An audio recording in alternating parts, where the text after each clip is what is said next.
नमस्कार, मैं कमलेश कबीर आपका एक बार फिर स्वागत करता हूं इस नए एपिसोड में। इस एपिसोड में हम महात्मा गांधी के प्रपौत्र तुषार गांधी की बात करने वाले हैं।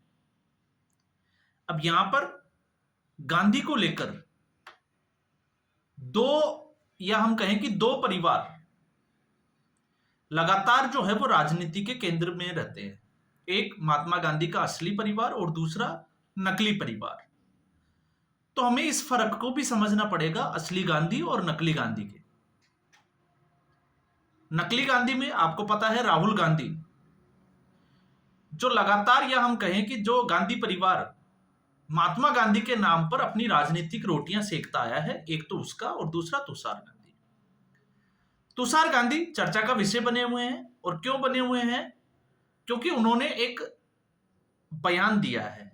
और बयान क्या दिया है कि राष्ट्र की जो आत्मा है वो कैंसर से पीड़ित है और इसमें जहर फैलाने का काम कर रहे हैं आरएसएस और भारतीय जनता पार्टी। सीधे तौर पे इशारा जो है वो आरएसएस के ऊपर था। अब गांधी की विचारधारा से जुड़े हुए जो लोग हैं वो लगातार आरएसएस पर हमलावर रहते हैं और उस हमले की वजह है नाथूराम गोडसे। हम उसका भी जो है वो इस वीडियो में आकलन करने की कोशिश करेंगे। अब घटना जो है वो केरल की है, केरल के तिरुवनंतपुरम में, जहां पे नेयटिंकारा एक जगह है टीबी जंक्शन के पास में। जो गांधी के फॉलोवर थे, गांधीवादी थे, उनकी एक प्रतिमा, गोपीनाथ नायर की प्रतिमा का अनावरण करने के लिए तुषार गांधी वहां पहुंचे थे। तुषार गांधी ने अपना भाषण दिया और उस भाषण में यह बात बोल दी। उसके बाद में वहां पर आरएसएस और भारतीय जनता पार्टी के जो कार्यकर्ता थे उनमें आक्रोश फैल गया और वो तुषार गांधी के खिलाफ नारे लगाने लगे। माफी की भी मांग की, लेकिन तुषार गांधी ने माफी नहीं मांगी। मामला जो है वो बहुत बढ़ गया। कार तक उनका पीछा किया गया। हालांकि हिंसक कोई ऐसी घटना हुई हो या हमला किया हो ऐसा तो जो है वो नजर नहीं आता, लेकिन उसके बाद से कांग्रेस पार्टी भारतीय जनता पार्टी के ऊपर हमलावर हो गई है। तो अब इसकी जरूरत क्यों पड़ी? अगर हम उसको समझते हैं तो तुषार गांधी है कौन? तुषार गांधी अरुण गांधी के बेटे हैं और उनके अरुण गांधी के पिताजी थे मणिलाल गांधी, जो महात्मा गांधी के बेटे थे। और ऐसा नहीं है कि तुषार गांधी ने आरएसएस को कटघरे में खड़ा किया है, क्योंकि आरएसएस को नाथूराम गोडसे की विचारधारा से जोड़कर आज भी जो है वो एक दड़ा देख रहा है। जबकि नाथूराम गोडसे को अगर आप पढ़ोगे तो आपको पता चलेगा कि महात्मा गांधी की हत्या के पीछे का कारण क्या दिया। और जब हम राष्ट्र की आत्मा की बात करते हैं तो राष्ट्र की आत्मा को किसने तोड़ा, हम उस पर भी आते हैं। तो नाथूराम गोडसे जिस बात से पीड़ित थे वो बात ये थी कि जब भारत का बंटवारा हुआ, दो देश बने, एक भारत और दूसरा पाकिस्तान। तो पाकिस्तान देश का जो बंटवारा हुआ वो धर्म के आधार पे हुआ और धर्म के आधार पर बंटवारा होने के बाद में भी मुसलमानों को गांधी जी ने भारत में रहने की इजाजत दे दी, खुली छूट दे दी। और यही एक वजह थी कि नाथूराम गोडसे ने महात्मा गांधी की हत्या की। इतिहास में बहुत सारी चीजें जो है वो आपको पढ़ने के लिए मिल जाएगी। और जहां महात्मा गांधी का सवाल है तो महात्मा गांधी के ऊपर खुद तुषार गांधी ने भी सवाल खड़े कर दिए थे।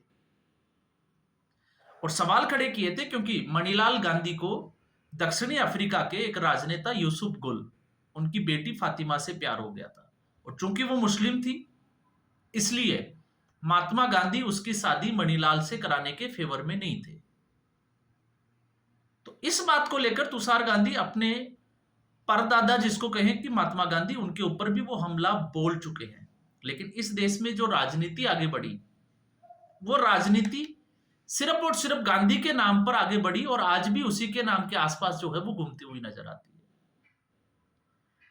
अब महात्मा गांधी के नाम का इस्तेमाल किया गया, पंडित जवाहरलाल नेहरू को प्रधानमंत्री बनाया गया एक कंट्रोवर्शियल जिसको हम कहते हैं कि प्रधानमंत्री कैसे बने, पूरे देश को पता है कि जब मत जो है वो पहले गृह मंत्री सरदार वल्लभ भाई पटेल को प्रधानमंत्री बनाने के लिए पड़े, तो उसके बावजूद महात्मा गांधी ने बड़ी चालाकी के साथ में पंडित जवाहरलाल नेहरू को देश का प्रधानमंत्री बनने दिया।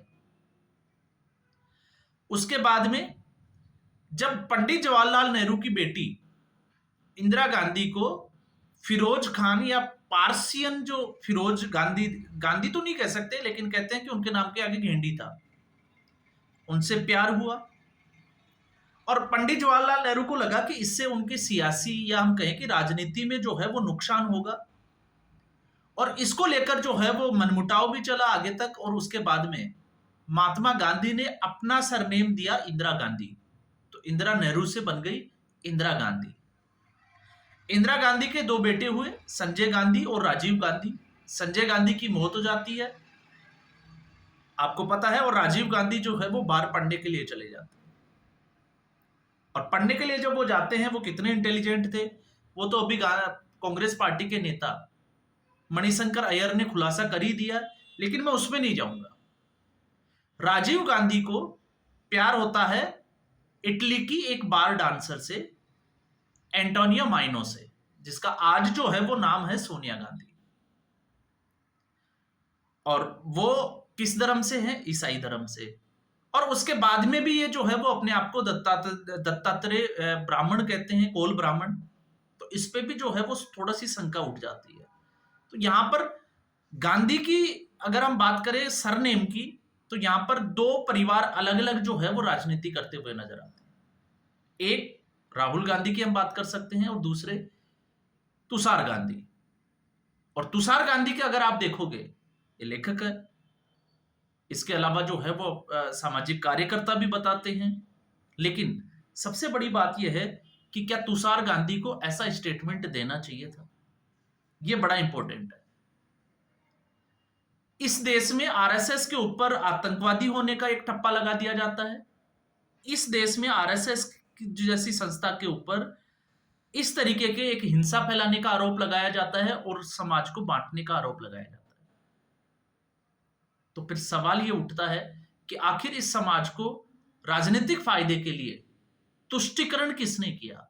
तो मुस्लिम तुष्टीकरण कांग्रेस पार्टी से ज्यादा आज तक इस इतिहास में किसी ने नहीं किया, और इसका इतिहास गवाह है। कांग्रेस पार्टी लगातार जो है वो वीर सावरकर को टारगेट करती है, क्योंकि महात्मा गांधी के आप देखोगे कंपैरेटिवली, तुलनात्मक तरीके से अगर आप इसकी स्टडी करोगे, तो हर उस नेता को जो है वो पर्दे के पीछे रखा गया, उसको आगे रखा ही नहीं। कांग्रेस पार्टी ने इतिहास को इस तरीके से प्रस्तुत किया कि महात्मा गांधी और वीर सावरकर जिनको 20 साल की जो है वो जेल हुई, अंडमान निकोबार की उस जेल में रखा गया। उस कालकोठरी को आप देखोगे, पीने के लिए पानी नहीं दिया जाता था, घंटों तक जो है वो उनको बैल की तरह जो है वो चलाया जाता था। तो अब वो तमाम तरह की जो है वो घटनाएं, जबकि महात्मा गांधी को मैं खुद जाके आया, विजिट करके आया था पुणे के आगा खां पैलेस, आप उसको देखोगे तो वहां पे हिरासत में लिया गया था। और ऐसी हिरासत तो सबको मुबारक कि ऐसी जगह उनको रहने को मिले। तो आखिर इन लोगों को ऐसी जगह क्यों नहीं भेजा गया?